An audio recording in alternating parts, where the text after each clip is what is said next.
자, 우리가 지난 시간까지 해서 로마서 5장을 마쳤습니다.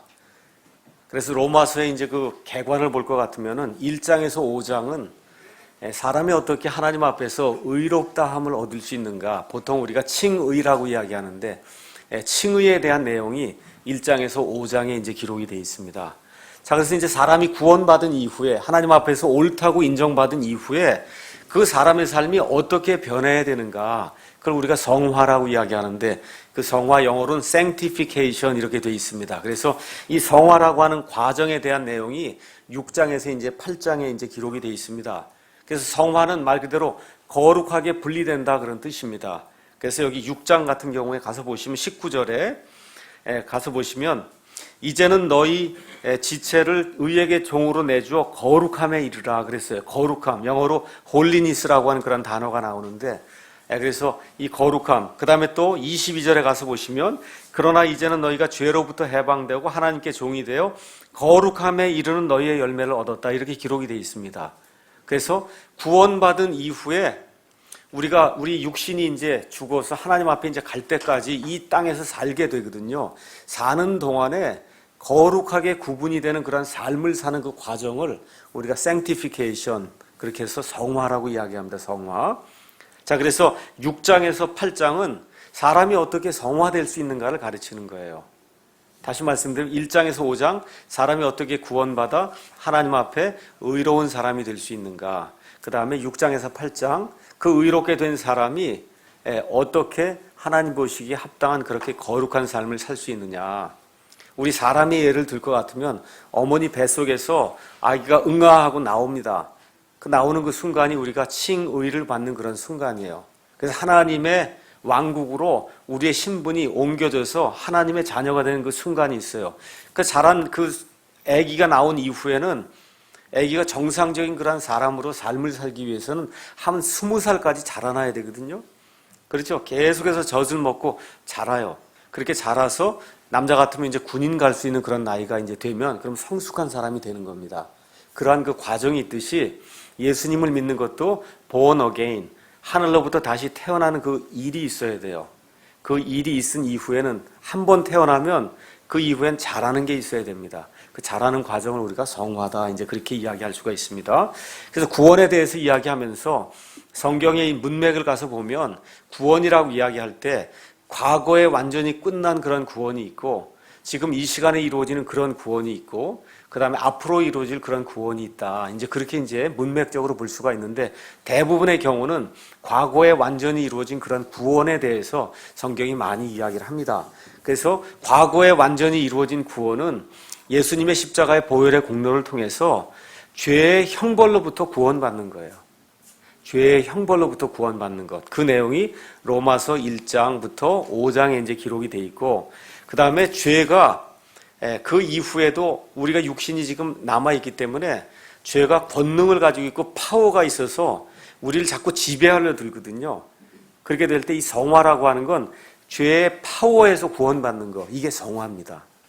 그 다음에 맨 마지막에 우리의 몸이 영화롭게 돼서 하나님의 본성에 이제 참여하게 되면 그러면 죄의 존재로부터 아예 구원을 받아서 죄가 없는 데서 살게 돼요. 이걸 우리가 영화라고 이야기하는데 그 영화의 과정이 로마서 8장에 기록이 되어 있습니다. 그래서 로마서는 1장부터 8장까지가 성도의 그 시작부터 끝까지, 그래서 칭의, 성화, 그 다음에 영화, 이 모든 과정을 이제 다루게 되고 9장 넘어가면서부터 9장, 10장, 11장 이스라엘은 어떠한 역할을 하냐, 교회는 그렇게 되는데 이스라엘은 어떻게 되냐, 그 이후에 12장부터 맨 마지막 16장까지는 우리가 구체적으로 어떻게 살아야 되는가, 교회에서 어떻게 행해야 되는가를 이제 보여주고 있습니다.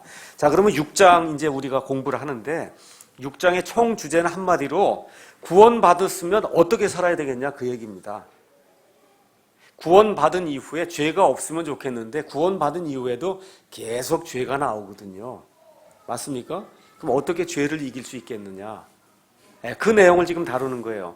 어떻게 주님께 구분된, 여러분 거룩하다고 하는 건 구분된다는 뜻이에요. 어떻게 거룩한 삶을 사느냐, 그거는 세상으로부터 분리가 되는 삶을 사느냐 이것도 되고, 세상으로부터 분리가 되니까 어디로만 또 분리가 되냐면 예수님께로만 구분이 되는 거거든요. 그러니까 세상으로부터 분리가 돼서 예수님께로 완전히 구별이 된 이런 삶을 사는 걸 성화라고 이야기합니다. 그래서 이 세상에 살다 보면 두 가지 질문을 우리가 받게 됩니다. 하나는 어떻게 구원받느냐? 그 예수 그리스도를 믿어야 구원받죠. 그 이후에는 어떻게 그리스도인으로 살 수 있느냐? 어떻게 승리의 삶을 살고 성화의 삶을 살 수 있느냐? 많은 경우 여기에서 걸려 넘어져요. 어떻게 걸려 넘어지느냐? 내 노력으로 한번 해봐야 되겠다고 하고 무지 노력합니다. 금욕 생활하고 무언가 자제를 하고 뭐 이렇게 해서 어떻게든 내 힘으로 살아봐야 되겠다고 하고 또 안 되면 죄들을 고백하고 또 죄 가운데 빠지고 고백하고 죄 가운데 빠지고 하는 죄의 고백 이게 그냥 평생 동안 돌아가는 그런 사이클로 잘못 들어가기가 쉬운데 그래서 그렇게 되면 이제 패배의 삶이 이루어지거든요. 그래서 여기 로마서 6장과 7장에서는 어떻게 패배의 삶을 살지 않고 하나님이 원하시는 정말 세상으로부터 구분이 돼서 그래서 하나님께로 거룩히 이렇게 분리된 그와 같은 삶을 우리가 죽을 때까지 아니면 우리 예수님 공중에서 강림하실 때까지 우리가 살 수 있는가 그 내용을 우리에게 가르쳐 주는 거기 때문에 사실은 구원받은 대부분의 사람들에게는 6장, 7장, 8장이 1장에서 5장보다 더 중요해요. 그러니까 구원받지 못한 사람은 1장에서 5장이 중요한 거고 구원받은 이후에 어떻게 우리가 살아야 될 거냐 이 내용은 6장에서 이제 8장에 있기 때문에 실질적으로 그리스도인들에게 더 필요한 그런 말씀이 6장부터 나온다.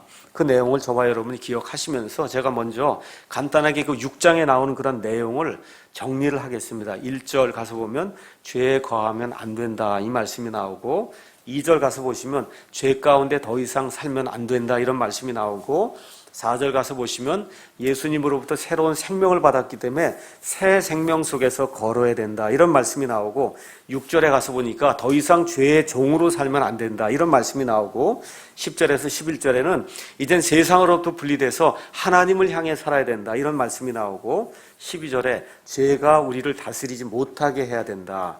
그 다음에 13절에 하나님께서 우리에게 주신 이 몸 안에 있는 이런 지체들을 가지고 하나님을 섬겨야 된다. 14절은 죄의 지배하에 들어가지 않아야 된다. 맨 마지막 19절에서 22절에는 어떻게 거룩한 삶을 살 수 있느냐. 이런 내용이 전반적으로 이제 6절에 이제 기록이 되어 있습니다. 6장에 기록이 되어 있습니다. 그래서 먼저 1절부터 이제 강해를 하기 전에 여러분에게 이제 말씀드리고자 하는 것은 뭘 자꾸 하려고 하면 실패해요. 성화되는 그런 삶을 내 힘으로 자꾸 뭘 해봐야 되겠다 하면 그러면 실패하기 쉽습니다. 그게 아니라 어떻게 아는데 여러분과 제가 초점을 두어야 알려고 노력하고 사실은 영원한 생명을 얻는 것 자체도 하나님을 아는 거거든요.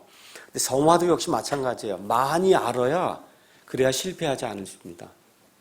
그래서 뭘 자꾸 하려고 하지 마시고 하나님과 하나님의 말씀을 더 많이 알아야 되겠다 하고 아는 데 초점을 두시고 하나님이 이렇게 알려준 그러한 진리를 있는 그대로 믿게 될 때 그때 성화의 삶이 하나님의 영의 도우심을 통해서 우리에게 이루어질 수 있다는 그런 생각을 가지시고 그리고 그리스도인의 삶을 살면 그러면 좋겠습니다. 자, 그러면 로마서 6장에 중요한 단어가 3가지가 나옵니다. 성화된 사람이 어떻게 하나님을 기쁘게 하는 그러한 삶을 살 수 있느냐. 첫째는 알아야 된다는 know라고 하는 그런 단어가 3절, 그 다음에 6절, 9절에 나와요. 알아야 된다는 거예요. 그러니까 성화된 삶을 살기 위해서는 자기 마음대로 하면 안 된다는 거예요. 하나님이 알려주시고자 하는 그런 사실을 아는 데서 성화가 시작이 된다는 겁니다. 어떤 사실을 알아야 되느냐? 로마서 6장 첫 부분에 예수님이 모든 걸 다 끝내놨다는 그 사실을 정확하게 확실하게 알아야 된다는 거예요. 예수님께서 십자가에 달려 죽으시면서 다 이루었다고 말씀하실 때 도대체 뭐가 다 이루어졌는가? 그렇죠? 그래서 예수님의 그 죽으심과 예수님이 장사되신 것과 예수님이 부활하신 것이 도대체 우리와 무슨 상관이 있는가 하는 것을 정확하게 여러분과 제가 이해하는 데서 거기서 성화의 삶이 시작이 된다는 거예요. 그래서 알아야 된다는 겁니다. 그 다음에 두 번째 단어는 영어로 reckon이라는 그런 단어가 나오는데 이거는 여겨야 된다, 간주해야 된다는 거예요. 그래서 예수님이 행하신 그러한 일들을 그것이 내 것으로 여겨야 된다는 거예요. 간주해야 된다는 겁니다. 어떻게 간주하냐? 11절에 나와 있는 것처럼 나는 죄에 대해 죽었고 하나님께 대해 살았습니다. 나는 그런 사람입니다 하고 계속해서 살면서 그렇게 내 자신을 그런 사람으로 여기고 간주하는 그런 삶이 계속해서 성경에 나와 있는 대로 그렇게 해야 된다는 거예요. 그 마지막엔 내 몸에 가지고 있는 그런 지체들을 하나님의 그 의의 도구로 하나님께로 자꾸 내주는 그와 같은 연습을, 그래서 내준다고 돼 있는데 사실은 일드라고 하는 그런 단어를 썼거든요. 그건 양보한다는 거예요. 내 속사람, 이 사람은 내 지체를 손이나 입이나 이거를 내 마음대로 쓰고 싶어요. 근데 하나님의 영의 이끌림을 받아서 그걸 양보해야 된다는 거예요. 누구에게 양보해요? 하나님께 양보해서 내 육신을 자꾸 하나님께로 내어드리는 그런 삶을 살게 되면 그러면 성화가 우리 가운데서 자연히 이루어진다. 그런 내용이 로마서 6장의 핵심 내용입니다. 자, 이 내용을 이제 기억을 하시면서 이제 1절부터 제가 오늘 성경 말씀을 좀 강의를 하겠습니다. 1절 가서 보니까 그런즉 우리가 무슨 말을 하리요? 은혜가 넘치게 하려고 우리가 죄 가운데 거하겠느냐? 여기 그런즉은 5장 20절에 있는 말씀과 이제 이렇게 대응하는 말이에요. 5장 20절에 가서 보니까 율법이 들어온 것은 범죄가 넘치게 하려 함이거니와 죄가 넘친 곳에 은혜가 더욱더 넘쳤다. 그러니까 하나님의 은혜가 더욱더 넘치게 하려면 죄를 많이 지어야 되는 게 아니냐. 지금 그런 이야기를 하는 거예요. 그런즉 하나님의 은혜를 더 많이 받으려면 그러면 죄를 더 많이 지어야 되지 않겠느냐. 이게 특별히 어느 경우에 이제 해당이 되느냐 하면 많은 경우 이제 보통 모태신앙이라고 하는 그런 분들이 있어요. 어려서부터 교회 다닌 그런 분들이 있습니다. 이런 분들 구원 언제 받으셨냐 뭐 이런 거 물으면 글쎄 내가 구원 언제 받았는지 정확하게 모르지만 내가 하나님의 말씀으로 양육을 받아서 지금 하나님의 백성이 된 것은 확실합니다. 이런 분들이 많아요. 그건 맞는 얘기예요. 예. 그런데 내가 강도짓을 하거나 나이가 들어서 악한 일을 했는데 그 악한 일을 한 그런 상태에서 내게 은혜가 베풀어지면 그럼 그 느끼는 그 은혜의 강도가 어려서부터 은혜의 바다에서 살던 사람이 그 늘 느끼는 그런 은혜, 잔잔하게 오는 그 은혜하고 엄청나게 나쁜 일을 했는데 그게 용서가 되면 그 사람이 느끼는 그 은혜의 강도가 엄청나게 크거든요. 그러니까 이게 어려서부터 교회 다니거나 좋은 부모님 밑에서 신앙생활 하던 사람이 교회만 가면 주눅이 드는 그런 경우가 많아요. 교회 가면 어째 좀 강도질을 좀 해야 될 것 같은, 그래야 좀 은혜가 확실하게 좀 느껴질 것 같은 그런 사람이 굉장히 많아요. 근데 그러면 안 된다는 거예요, 여기에. 하나님의 은혜를 진하게 내가 느껴보기 위해서 제가 죄를 한번 세게 져봐야 되겠다. 지금 뭐라 그래요? 그 있을 수 없는 일이라는 거예요. 그러니까 오히려 어느 게 더 좋은 거예요? 어려서부터 은혜의 잔잔한 바다에 거하는 게 좋은 거지. 악한 데 자꾸 들어가서 그래서 그 이후에 내가 더 큰 은혜를 느끼려고 하면 그것도 하나님의 은혜는 맞습니다. 근데 뭐가 남는지 아세요? 이 나무에다가 못을 꽝꽝 한 다음에 못을 빼내면 못은 빠져나가요. 근데 뭐가 남아요? 못 자국이 남습니다. 못된 짓을 하고 사형에 처할 만한 그와 같은 짓을 하다 하나님의 은혜를 베풀면 살아날 수 있어요. 평생 동안 그 못 자국이 남아요, 그 사람에게. 그러니까 은혜의 잔잔한 바다에 거하는 게 더 좋은 거예요, 그게. 지금 그 얘기를 하는 겁니다. 여기 지금 나오는 얘기가 그런즉 우리가 무슨 말을 하리요? 은혜가 넘치게 하려고 우리가 죄 가운데 거할 수 있느냐? 절대 불가하다. 지금 성경이 그렇게 이야기하는 겁니다. No! 안 된다는 거예요. 그렇게 할 수 없다는 겁니다. 근데 이게 구원받은 사람들 가운데 이 말씀을 악용하는 사람들이 이제 생겨나요. 구원받았다고 이야기하는 사람들이 이런 말씀을 악용을 한다 그 얘기예요. 본성에 속하여서 아직도 하나님의 그 은혜의 그 깊이에 들어가지 못했기 때문에 이런 구절들을 은혜가 넘치게 하려면 범죄가 많아야 되겠구나 하고 계속해서 죄를 짓고 죄를 짓는 그런 가운데 사는 그런 사람들이 있을 수 있다는 겁니다. 이 사람들이 주장하는 게 뭐예요? 한 번 구원받으면 영원한 구원. 맞는 얘기입니다. 맞는 얘기예요. 그러니까 한 번 구원받으면 영원히 구원받는다. 이거를 악용을 하면 어떻게 돼요? 매일 죄를 져도 극심한 죄를 져도 문제가 있어요, 없어요? 없다고 주장을 하는 거예요. 이거 큰 문제입니다, 이게. 다시 한번 말씀드릴게요. 한 번 구원받으면 영원한 구원 맞습니까? 여러분 그거 믿으세요? 아니, 저도 믿습니다. 저도 믿어요. 근데 이게 잘못 나가면 어떻게 된다고요? 그러니까 무슨 죄를 져도 문제가 없다 이렇게 나가면 그 구원 못 받은 사람이에요. 아주 간단한 거예요. 구원 못 받은 사람이에요. 하나님의 은혜의 바다에 아직 들어가 보지 못한 사람이에요. 결코 그럴 수 없습니다. 결코 그럴 수 없어요.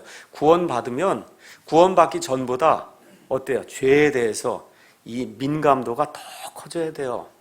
옛날엔 죄가 별거 아닌 것 같은 게 구원받은 이후에는 더 크게 예민하게 느껴져야 그게 구원받는 사람이에요. 그게 왜? 하나님의 영이 그냥 두지 않거든요.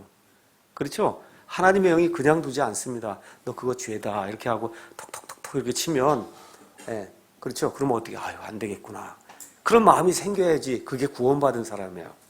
또 어떻게 돼요? 죄 없다 이러고 나오면서 죄가 분명히 있는데도 죄 없다 그러고 평생 살면 그거 어려운 거예요. 죄 있습니까 없습니까 여러분? 구원받은 이후에 죄 있어요. 근데 죄 없다고 자꾸 목사가 가르쳐갖고 세뇌를 시켜놓으면 그럼 그 사람이 불쌍한 사람이 되는 거예요. 그렇죠? 그렇게 된 다음에 또 뭐라 그래요? 한번 구원받으면 절대 회개하면 안 된다. 회개하는 사람 보고 그러면 저 사람 구원 못 받은 사람이다. 그 사람이 구원 못 받은 사람이야.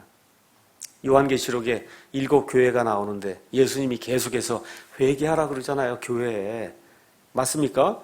교회에 회개하라 그러잖아요. 교회에 회개해라. 그러니까 구원받은 사람도 회개해야 돼요. 이거는 구원을 다시 받기 위한 회개가 아니라 내가 지은 그와 같은 이 죄들을 하나님 앞에 자백을 하고 완전히 목욕을 해도 목욕한 이후에 자꾸 때가 끼기 때문에 그걸 내놓는 그와 같은 과정으로서의 그 회개가 반드시 필요한데 이런 것들을 하게 되면 저 사람 아직 구원 못 받았다 이렇게 이야기하면 그 사람이 구원 못 받았을 가능성이 크다는 겁니다. 왜 그래요? 이 하나님의 말씀을 제대로 이해하지 못하기 때문에 그와 같은 엉터리 신학이 이제 나오게 되는 겁니다. 다시 말씀드리면 구원 받았다고 하는 사실은 죄를 짓게 해주는 면허증이 아니라는 거예요. 여러분 다 면허증이 있어야 의사도 하고 뭐 하잖아요. 맞죠? 구원받은 게 죄 짓게 하는 면허증이 되면 그 교회에서 빨리 나와야 됩니다. 그건 교회가 아니에요. 아시겠죠? 그래서 죄를 멀리하고 죄를 미워하고 죄에 대해서 아파하고 통곡해하고 이런 사람들이 돼야 되는데 구원받은 것을 빌미로 해서 죄를 마음대로 져도 상관이 없는 이와 같은 형태로 만들게 되면 그게 죄의 면허를 주는 거거든요. 안 되는 겁니다. 하나님의 은혜는 이런 것이 불가능하다고 우리에게 가르칩니다. 우리 가서 디도서 2장에 나와 있는 말씀을 한번 가서 보겠습니다. 디도서 2장 11절에서 12절 가서 보니까 구원을 가져다 주시는 하나님의 은혜가 모든 사람에게 나타나 우리를 가르치시되 어떻게 가르치냐? 경건치 아니한 것과 세상에 속한 정욕들을 우리가 거부하고 이 현 세상에서 맑은 정신을 가지고 의롭게 하나님의 뜻대로 살도록 가르친다는 거예요. 맞습니까? 그러니까 어떻게 돼요? 내 삶이 바르게 변하고 가정생활이 바르게 되고 국가가 바르게 되고 교회가 바르게 되도록 이렇게 되는 그런 삶이 우리 가운데 나타나야 그게 구원받은 그와 같은 사람의 증표다. 성경이 지금 그렇게 이야기를 하는 겁니다.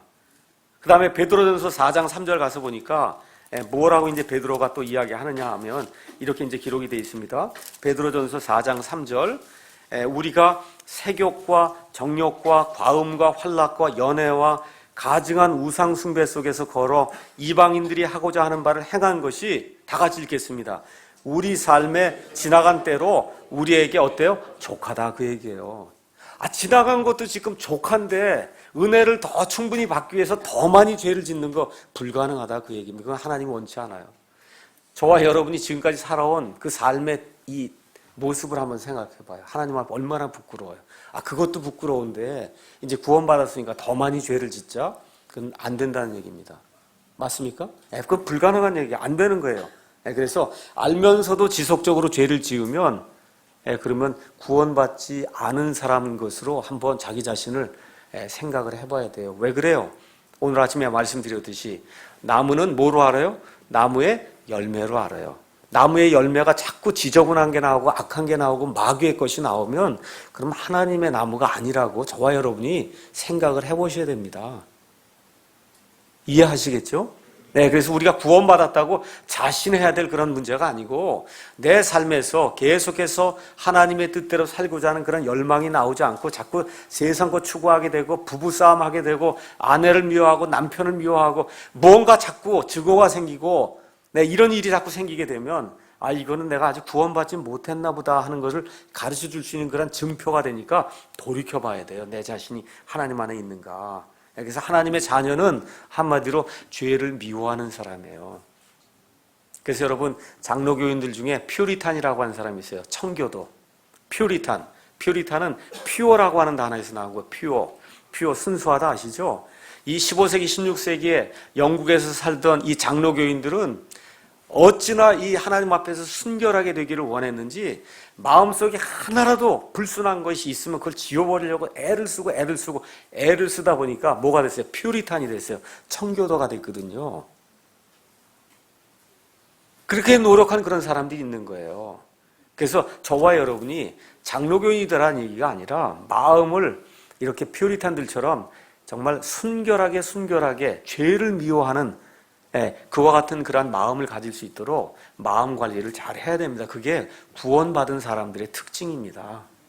자, 그래서 2절 가서 보니까 결코 그럴 수 없느니라. 결코 그럴 수 없다는 거예요. 영어로 가서 보니까 어떻게 돼 있어요? God forbid 이렇게 돼 있어요. 하나님이 금하시느니라. 여러분 하나님이 금한다는 그런 일은 있을 수 없다는 거예요. 결코 그럴 수 없느니라. 그렇게 돼 있습니다.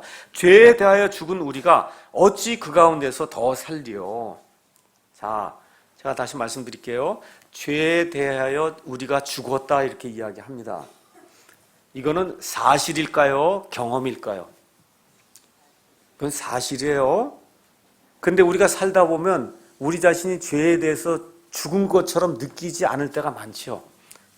잘 들으셔야 돼요. 그러니까 사실을 믿어야지 경험을 믿으면 안 돼요. 하나님 지금 뭐라 그래요? 우리 여기 민지나 여기 지금 앉아있는 모든 사람, 예수 그리스도 안에 있는 사람은 죄에 대해서 이미 죽었다는 거예요. 여러분과 제가 체험을 못할 수 있어요. 왜? 육신을 갖고 있기 때문에 자꾸 육신의 것이 나오기 때문에 이게 진짜 하나님의 사람이 이럴 수 있을까? 경험적으로는 그게 아닌데 하나님 뭐라 그래요? 너는 죄에 대해서 이미 죽은 자다. 그렇게 얘기하면 아멘 하고 그 사실을 저와 여러분이 받아들여야 돼요. 이 하나님 말씀이에요. 죄에 대해서 너는 죽었다 얘기하면 아멘 하고 받아들여야 돼요. 내 경험상에서 그렇게 안 나타나도. 자, 그래서 경험이 아니라 여기 나와 있는 건 하나님께서 말씀해 주시는 사실입니다. 그래서 11절에도 또 얘기하는 거예요. 성화된 삶을 살기 위해서는 이와 같이 너희도 너희 자신을 죄에 대해서는 참으로 죽은 자요 하나님께 대하여는 예수 그리스도 우리 주를 통해 산 자로 여길지어다. 여겨야 된다는 거예요. 믿고 알고 여겨야 된다는 겁니다. 이렇게 될 때 우리 가운데서 역사하시는 성령님을 힘입어서 우리가 거룩한 삶을 살 수 있다. 이제 그렇게 이야기하는 겁니다. 그 다음에 이제 여기 가서 보니까 골로새서 3장 3절에서 이제 4절 가서 보시면은 우리의 생명이 그리스도 안에서 하나님 안에 감추어져 있다. 아무도 이 하나님이 주신 우리의 생명을 빼앗을 수 없다. 이제 그런 이야기를 이제 나오는데 여기 가서 우리가 이제 실질적으로 이 세상에 살다 보면은 죄에 대해서 죽은 사람이 과연 이런 일을 할 수 있을까? 특히 이제 저도 이제 가끔 부부끼리 이제 다투고 싸움을 하는데, 이거 진짜 죄에 대해 죽은 사람이 이런 일을 할 수 있을까? 이런 생각이 들거든요. 그건 제 경험이에요. 근데 하나님 뭐라 그래? 너는 죄에 대해 죽었다 그렇게 얘기하니까 다시 죽은 걸로 믿어야 됩니다. 믿어야 되는 겁니다. 그래서 이 성화에도 뭐가 제일 중요하냐? 믿음이 제일 중요한 거예요. 구원받을 때도 오직 뭐로만 돼요? 믿음으로만 되고 성화된 이후에도 하나님이 우리에게 요구하시는 것은 믿어야 된다는 겁니다. 자, 3절 그래서 뭐라고 얘기하냐 하면 예수 그리스도 안으로 침례를 받은 우리가 다 그분의 죽음 안으로 침례를 받은 줄을 너희가 알지 못하느냐? 또 아는 거 이야기가 또 나오는 겁니다. 알아야 된다는 거예요. 여기도 침례가 나오니까 개역성경으로는 세례가 나오는데 이건 물세례 받는 거 얘기하는 것보다 이렇게 생각하면 안 됩니다. 여기 로마서 6장에는 물이 한 방울도 안 나와요. 잘 들으세요. 여기 침례라는 단어가 나오고 개역성경에는 세례라는 단어가 나오니까 뭘 뿌리고 뭐 담그는가 보다. 여기는 그런 침례 세례 이야기하는 게 아닙니다. 물이 한 방울도 안 나옵니다. 예, 그래서 여기서 나오는 침례는 진짜 침례를 얘기해요. 그럼 침례가 두 개가 있습니까? 예, 침례가 두 개가 있어요. 어떤 침례가 있어요? 성령 침례가 있고, 그게 진짜 침례예요. 성령 침례. 그거 못 받으면 구원 못 받습니다. 성령 침례가 있고, 무슨 침례가 있어요? 물 침례가 있어요. 두 개 동시에 일어나요? 아니면 물 침례가 나중에 일어나요? 물 침례가 나중에 일어나요. 물 침례가 앞으로 가면 이거 뭐가 잘못된 거예요.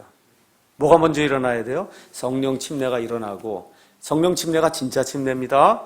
이 침례를 받은 이후에 하나님과 그 다음에 마귀와 그의 천사들과 하나님의 천사들과 이 세상에 존재하는 모든 사람들 앞에서 나는 성령 침례를 받은 사람입니다 하고 예수님과 나는 동일한 역사를 가진 사람입니다 하고 고백할 때 그때 물 침례가 이제 주어지는 겁니다. 여기 그림이 나와 있죠. 침례, 랩타이즈라고 하는 단어는 잠근다는 뜻이에요.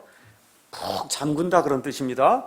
그래서 예수 그리스도 안으로 침례를 받는다고 하는 것은 믿지 않는 사람이 성령님에 의해서 예수 그리스도 안으로 푹 들어가서 예수 그리스도 안에 잠기는 그와 같은 일을 그거를 성령 침례라고 이제 이야기하게 돼요. 그래서 그런 사람은 누구 안에 들어가 있는 거예요?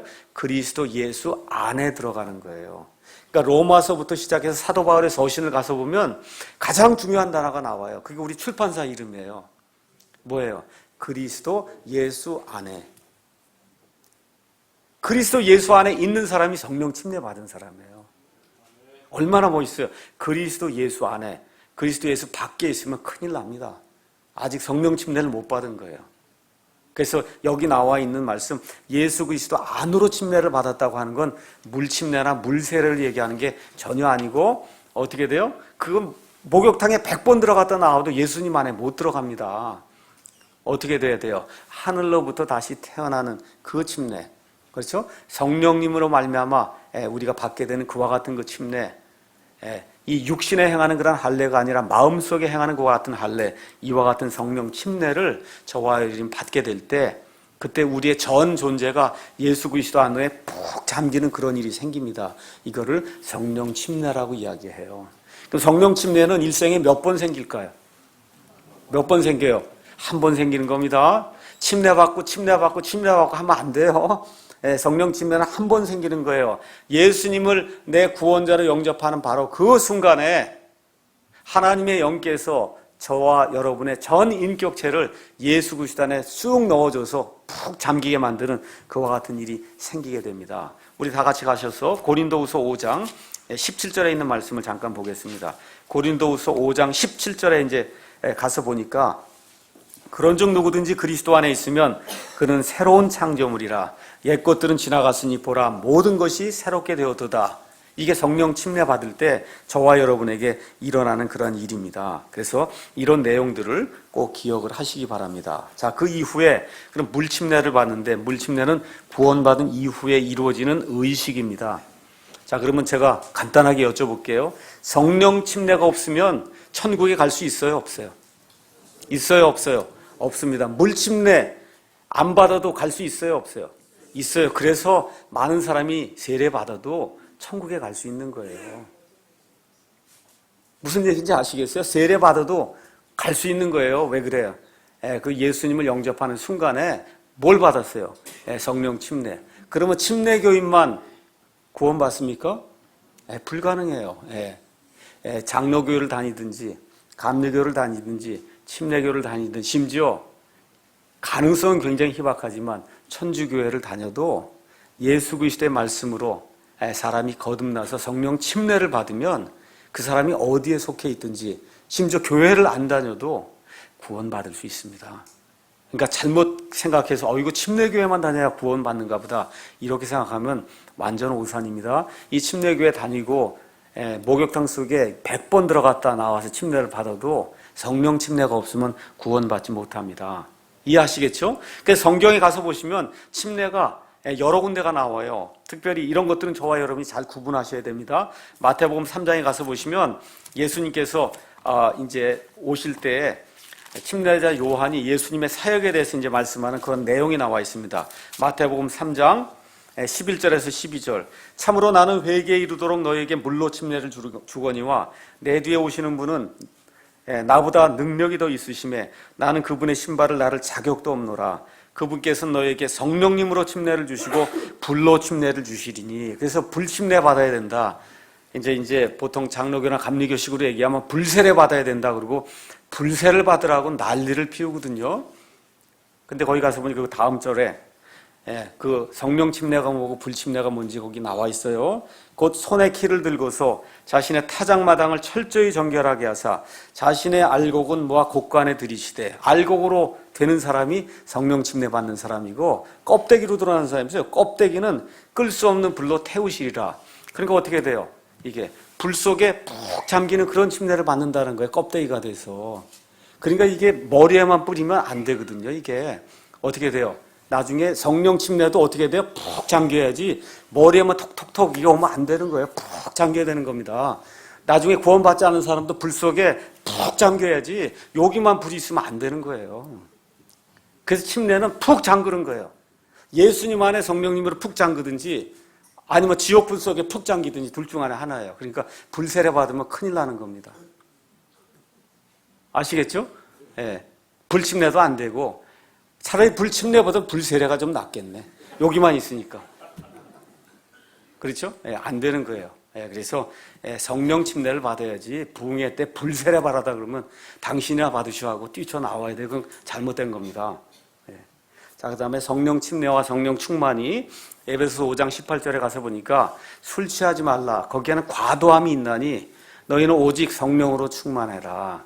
그래서 성령 침례는 한 번 받는 거고 그 이후에 성령 충만이 계속해서 유지가 되는 거예요. 그러니까 침례는 내 자신을 하나님 안에 넣어서 채우는 게 침례고, 충만은 뭐냐 하면 하나님이 나를 채우는 게 충만이에요. 거의 같은 개념이에요. 꽉 채우는 겁니다. 그래서 하나님이 내 안에 꽉 차지 않으면 그럼 육신이 나오는 거예요. 그러니까 하나님으로 꽉 채우라는 거예요. 그게 충만입니다. 그래서 그리스도 안으로 침례를 받은 결과, 침례라고 하는 그런 단어가 나오면 항상 동일시되는 거다. 이렇게 생각하시면 돼요. 그럼 무슨 얘기예요? 예수님이 죽었으니까 나도 죽었고, 예수님이 묻혔으니까 나도 묻혔고, 그렇죠? 예수님이 부활하셨으니까 나도 부활하게 되고, 그렇죠? 그렇게 돼서 어떻게 돼요? 예수님의 몸인 이 교회, 예수님이 머리가 되시고 내가 그 예수님의 몸 안에 지체로 들어가는 그런 일이 생기는 게 그게 성령 침례의 결과입니다. 그래서 고린도전서 12장 가서 보니까 이렇게 기록이 되어 있어요. 이거 상당히 중요한 말씀이기 때문에 제가 읽겠습니다. 고린도전서 12장 13절 가서 보니까 우리가 유대인이나 이방인이나 매인자나 자유로운 자나 모두 한 성령에 의해 침례를 받아 한 몸 안으로 들어왔으며 모두가 마시게 되어 한 성령 안으로 들어왔느니라. 침례 교인만 되는 게 아니라 어떤 사람이 한 몸으로 들어와요? 성령님으로 침례를 받은 모든 사람이 예수님의 그 한 몸, 예수님의 한 몸, 어떤 몸이에요? 예수님이라고 하는 이러한 머리가 있고 그 예수님을 머리로 두고 있는 몸이 그게 교회거든요. 아시겠죠? 그 몸으로 우리가 들어오는 그런 사람이 된다는 거예요. 그러니까 성령 침례를 받았다고 하는 건 한마디로 얘기하면 예수님의 역사는 히스토리, 예수님이 행했던 모든 거 알죠? 그게 내게 되는 거예요. 그러니까 예수님이 죽은 게 내가 죽은 게 되고, 그렇죠? 예수님이 묻힌 게 내가 묻힌 게 되고, 예수님이 부활하신 게 내가 부활하신 게 되고, 예수님이 하늘에 올라가셔 승천한 게 내가 나중에 휴거 받든지 이렇게 해서 나중에 부활 받든지 해서 하늘나라에 올라가는 게 되는 거예요. 그러니까 예수님의 역사가 내 역사가 되는 거예요. 그러니까 예수님과 내가 하나가 되는 게 그게 침례다. 그럼 이런 침례는 몇 개가 있을까요? 하나뿐이 없는 거예요. 그래서 우리가 다 같이 가서 한번 에베소서 4장에 있는 말씀을 잠깐 보겠습니다. 에베소서 4장. 거기 가서 보니까 뭐라고 되어 있냐면 4장 3절에 화평에 매는 띠로 성령이 하나 되게 하신 것을 힘써 지키라. 너희를 부르심의 한 소망 안에서 너희가 부르심을 받은 것 같이 몸이 몇 개가 있어요? 한 몸과 한 성령이 있고 한 주와 한 믿음과 몇 침례가 있어요? 침례가 하나가 있단 말이에요. 이거 침례교회에서 주는 물침례로 생각하면 큰일 납니다. 그러면 침례 교인만 구원받은 걸로 돼요. 여기 나와 있는 침례는 무슨 침례일까요? 성령 침례예요. 여기 나와 있는 침례는 성령 침례예요. 그러니까 장로교 안에도 말론 세례로 하는데 실질적으로 성령 침례 받은 사람이 구원받은 사람이고, 그렇죠? 감리교 안에도 죽인다 이렇게 뭐 물 뿌려갖고 하는데 실질적으로 거기 구원받은 사람은 요 한 침례 받은 사람이에요. 이 한 침례가 무슨 침례요? 성령 침례. 맞습니다. 그래서 이 한 몸에 들어오기 때문에 어떤 일이 발생하느냐 하면 교회를 핍박하면 예수님이 나를 핍박하는 걸로 본다는 거예요. 사도행전 9장에 가서 보시면 사울이라는 사람이 살기가 등등해서 다마스쿠스로 가서 예수님 믿는 사람을 잡아다 죽이려고 하는데 예수님이 나타나서 너 왜 교회를 핍박하냐 그러지 않고 예수님이 뭐라 그래요? 왜 내가 나를 핍박하냐? 그게 무슨 소리예요? 예수님과 우리가 한 몸 안에 지금 들어가 있기 때문에 교회를 핍박하는 게 그건 누구를 핍박하는 거예요? 예수님을 핍박하는 거다. 성경이 그렇게 이야기하는 겁니다. 자, 그래서 그러면 굳이 뭐 물침례는 필요치 않은 거 아닙니까? 그냥 세례 줘도 상관이 없는 거 아닙니까? 아니에요. 아닙니다. 여기 지금 나와 있는 것처럼 예수님이 죽었다가 묻혔다가 부활하셨잖아요. 그렇죠? 그거를 그림으로 제일 잘 상징으로 보여주는 게 침례예요. 우리가 침례를 할 때 어떻게 해요? 내 옛사람은 죽었다 이렇게 물에 잠그잖아요. 잠궜다가 새 사람으로 다시 일어난단 말이에요. 그렇죠? 이걸 통해서 예수님과 나는 같은 역사를 가진 사람이다. 이거를 하나님과 마귀와 모든 천사들과 사람들 앞에 고백하는 그 일이 이게 침례이기 때문에 물 뿌리는 걸로는 이런 게 나타나질 않습니다. 그러니까 어떻게 해야 돼요? 반드시 집어넣어서 죽여야 되는 거예요. 묻혀야 되는 겁니다. 묻어야 되는 거예요. 그 다음에 끄집어 올려야 되는 거예요. 맞습니까? 예, 그렇게 하는 거예요. 그러니까 침례를 줄 때 또 흑인들은 아버지와 한 번 집어넣고 성령과 한 번 집어넣고 그 다음에 아들의 이름을 할 때 한 번씩 3번을 집어넣거든요. 물속에. 그 3번 죽이는 거예요. 몇 번만 죽으면 돼요. 한 번만. 예수님이 한 번 죽었잖아요. 그러니까 한 번만 넣으면 되는 거예요. 물속에. 그래서 다 그 안에 그런 의미가 있는 거니까 저와 여러분이 그런 것들을 이제 기억하시면서 이게 물침례가 구원과는 상관이 없지만 성령 침례를 받은 사람은 예수님과 똑같은 나는 역사를 가진 사람입니다 하는 걸 증언하기 위해서 반드시 물 침례를 받아야 되는 겁니다. 자, 그래서 4절 가서 보니까 우리가 죽음 안으로 침례를 받아 그래서 죽는 거예요. 그분과 함께 묻혔나니 묻혀야 돼요. 그래서 묻히기 전에 반드시 무슨 일이 있어요? 죽지 않은 사람 묻으면 그거 어떻게 됩니까? 안 되잖아요. 죽어야 돼요. 그러니까 묻힌다라고 하는 그런 말이 나오면 아, 죽었구나. 근데 예수님 묻힌 다음에 어떻게 다시 일어났잖아요. 그러니까 묻힌다 한 얘기 나면 아, 예수님과 동일한 역사를 내가 가지고 있으니까 일어나는구나. 이것이 저와 여러분의 그러한 신앙 간증이 돼야 됩니다. 5절에 가서 보니까 이제 부활의 내용이 나오는 겁니다. 만일 우리가 그분의 죽음과 같은 모양으로 함께 심겼으면 또한 그분의 부활과 같은 모양으로 되리라. 아까 제가 말씀드린 대로 예수님의 역사가 내 역사가 되는 게 그게 성령 침례의 결과입니다. 그러면서 이제 6절에 뭐라고 나오냐 하면 우리가 이것을 알거니와 이것의 내용이 그 다음에 나오는 거예요. 뭘 아느냐 하면 우리의 옛사람이 그분과 함께 십자가에 못 박힌 것은 죄의 몸을 멸하여 이제부터는 우리가 죄를 섬기지 아니하게 하려 합니다. 이 사실을 우리가 안다는 겁니다. 이 사실을 우리가 안다는 거예요. 그 내용 가서 보니까 옛사람이 있고 새사람이 있구나. 아, 옛사람이 있고 새사람이 있구나. 근데 하나님이 뭐라 그래요? 우리의 옛사람이 예수님과 함께 이미 십자가에 못 박혀 죽었다는 거예요. 근데 우리 삶 속에서 이게 경험이 안 되는 때가 있죠? 있죠? 체험적으로 안 되는 때가 있어요. 근데 하나님 뭐라 그래요? 그거를 너 꼭 알아야 된다.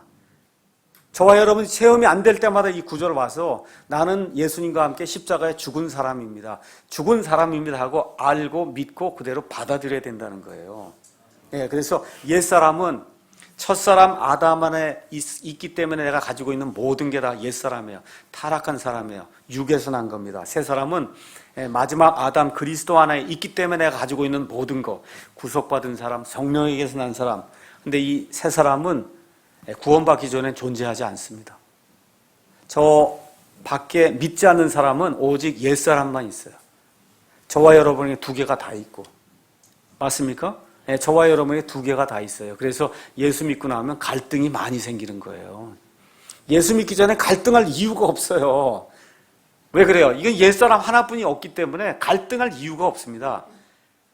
근데 예수 딱 믿고 나니까 이제 새 사람이 생겨나니까 그때부터 부딪히는 거예요. 옛사람하고 이게 자꾸 이게 부딪히는 일이 생겨나요. 그런 부딪히는 일이 많이 생겨나면 생겨날수록 아, 내가 구원받은 사람이구나.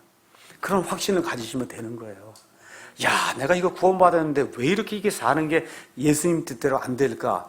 이렇게 느끼는 그 한탄과 이게 깊이가 깊을수록 구원받은 게 확실한 거예요, 그게. 이해하시겠어요, 여러분? 예, 그게 그 좋은 징조입니다, 그게. 예. 자, 그래서 여기 나와 있는 그 6절에 있는 말씀은 그리스도인의 체험을 얘기하는 게 아니라 하나님 안에 우리가 가지고 있는 그리스도인의 신분을 이야기하는 겁니다. 다시 말씀드릴게요. 구원받았는데도 구원받지 않은 사람처럼 사는 모습이 내 안에 나타날 때가 많습니다. 그것 때문에 실망하지 말라는 거예요. 왜 그러냐? 너 신분은 하나님과 함께 지금 있는데 지금 육체가 지금 남아있기 때문에 그래서 옛사람의 행실이 나오는 겁니다. 그래서 6절은 우리의 신분을 이야기하는 거지 그리스도의 체험을 말하는 게 아니다. 그래서 이거는 믿어야 될 사실이지 믿어야 될 그런 명령이 아니에요. 옛사람이 십자가 함께 죽었다는 걸 너 반드시 믿어야 된다 그런 얘기지 명령이 아니다. 그 내용을 저와 여러분이 기억을 하셔야 됩니다. 그래서 믿음이 성화에서도 가장 중요하다. 갈라디아서 2장 20절 말씀 가서 보니까 뭐라 기록이 되어 있냐면 내가 그리스도와 함께 십자가에 못 박혀 있으나 지금 못 박혀 있는 거예요. 여기 나와 있는 나는 옛사람이에요. 그럼에도 불구하고 내가 사노라. 여기 나와 있는 내가는 새 사람이란 말이에요. 그러나 내가 아니요. 여기 나오는 내가 누구예요? 옛사람이 아니라 그리스도께서 내 안에 사시느니라. 거기 나오는 내는 새 사람이란 말이에요. 나는 지금 내가 육체 안에서 사는 삶을 여기 나오는 나는 새 사람. 내가 육체 안에서 살 때 그 나도 새 사람 삶을 나를 사랑하사 나를 위해 자신을 주신 하나님의 아들의 믿음으로 사느니라. 내 믿음이 아니라 누구의 믿음으로 살아요? 예수 그리스도의 믿음으로 사는 거다. 이런 말씀이 이제 그렇게 기록이 되어 있는 겁니다. 6절 가서 보니까 옛사람을 이제 하나님이 십자가에다가 못 박았어요. 못 박은 목적이 뭐냐? 죄의 몸을 멸해서 그래서 이제부터는 우리가 죄를 섬기지 아니하게 하도록 하나님이 이 죄의 몸을 멸했다 이렇게 되어 있습니다. 죄의 몸은 아직 구속받지 못한 육의 몸이에요. 우리 몸은 언제 구속받아요? 우리가 구원받을 때 영과 육과 혼의 구원을 받은 거 사실입니다. 사실이에요. 그런데 이 몸이 육신을 가지고 이게 죽을 때까지는 그때까지는 이 육 안에 갇혀 있거든요, 우리가. 그래서 예수님 재림하시든지 아니면 우리 몸이 부활하든지 그때 돼야 이 몸이 완전히 구속을 받아서 죄의 존재로부터 해방이 되는 그와 같은 일이 이제 생기게 됩니다. 그게 로마서 이제 7장 24절에 나오는 말씀이에요. 이때까지는 우리에게 죄의 몸이 있어요. 죄의 몸이 있기 때문에 썩는 일이 생기기도 하고 병이 들기도 하고 죄를 짓기도 하고 악한 일이 나타나기도 합니다. 근데 하나님이 옛사람을 십자가에 못 박은 것은 이 죄의 몸을 멸한다. 멸한다는 건 완전히 없앤다. 맞긴 맞는 거예요. 근데 어느 면에서 육신을 가지고 있는 동안에는 이 죄의 몸이 효력을 발휘하지 못하도록 그렇게 하기 위해서 하나님이 이와 같은 일을 하신다. 꼭 기억하셔야 됩니다. 뭘 기억해야 되냐? 구원받아도 죄의 본성은 박멸되지 않습니다. 여러분, 이건 무슨 얘기하는 거냐? 구원받으면 천사가 되는 게 아니라는 거예요. 안 됩니다, 여러분, 절대로. 그러니까 첫째, 성경 기록이 그래요. 뭐라 그래요? 죄 없다 하면 그럼 어떻게 돼요? 우리가 잘못한다고 얘기하죠. 죄 없다고 하는 말 자체가 이미 틀렸다고 이야기합니다. 요한일서 1장 8절 가서 보니까 만일 우리에게 죄가 없다고 우리가 말하면 우리가 우리 자신을 속이며 또 진리가 우리 속에 있지 아니하니라. 죄가 있는데 분명히 죄가 없다, 죄 없다, 죄 없다 그러면 자신을 속이는 자가 된다. 그러니까 죄의 본성이 완전히 박멸되지는 않는다고 성경 기록이 이야기하고 있고 또 뭐가 그걸 우리에게 증명해줘요. 저와 여러분이 사는 삶을 보세요. 여러분 죄 없는 완전 무결한 삶 사시는 분 한번 이 시간에 손들어 보세요. 저도 아니에요. 그걸 보니까 죄성이 완전히 박멸이 돼야 안 돼요. 안 됩니다. 안 돼요. 그게 성경의 진리입니다. 그래서 로마서 7장 14절에서 24절은 구원받은 이 세상에 살았던 가장 훌륭한 그리스도인이라고 할 수 있는 사도 바울이 이 죄의 본성이 박멸되지 않았기 때문에 그것 때문에 괴로워하면서 쓰는 그와 같은 내용의 말씀이 로마서 7장 14절에서 24절에 이제 기록이 돼 있어요. 그런 말씀들을 보시면서 이게 죄의 본성을 완전히 제거하는 것, 이건 불가능하다는 겁니다. 그래서 그런 내용들 저와 여러분이 이해를 하시면서 성경 말씀을 가서 이렇게 보시면 너희가 화는 내도 저녁 때 가면 다 풀어라 그러고, 그렇죠? 해가 넘어지기 전에 다 풀라 그러고. 그건 무슨 얘기예요? 죄의 본성이 아직 남아있기 때문에 화를 낼 수도 있고 노여움을 나타낼 수도 있고 큰 소리를 칠 수도 있다는 겁니다. 근데 어떻게 돼요? 그 자제해야 된다는 거예요. 그런 일들이 우리 그리스도인들의 삶 속에서 이루어지는 게 그게 성화의 과정이다. 성경이 지금 그렇게 이야기하고 있습니다. 그래서 오늘은 로마서 6장 1절부터 6절 말씀을 통해서 이 성령 침례가 무엇이고, 그래서 성령 침례를 받게 될 때 어떤 일이 일어나게 되고, 그 다음에 하나님이 우리에게 요구하시는 것이 우리가 죄에 대해서 죽었다는 그런 사실을 믿으라고 하는 그와 같은 요청을 하신다는 그런 사실을 저와 여러분이 배웠으니까 이제부터 육의 것이 자꾸 나타나면 이 말씀을 따라 나는 죄에 대해서 죽은 자요 하나님께 대해서 산 자다, 그렇게 여기라는 겁니다. 아시겠죠? 예, 공부 여기까지 하고 마치겠습니다. 잠깐 기도하겠습니다.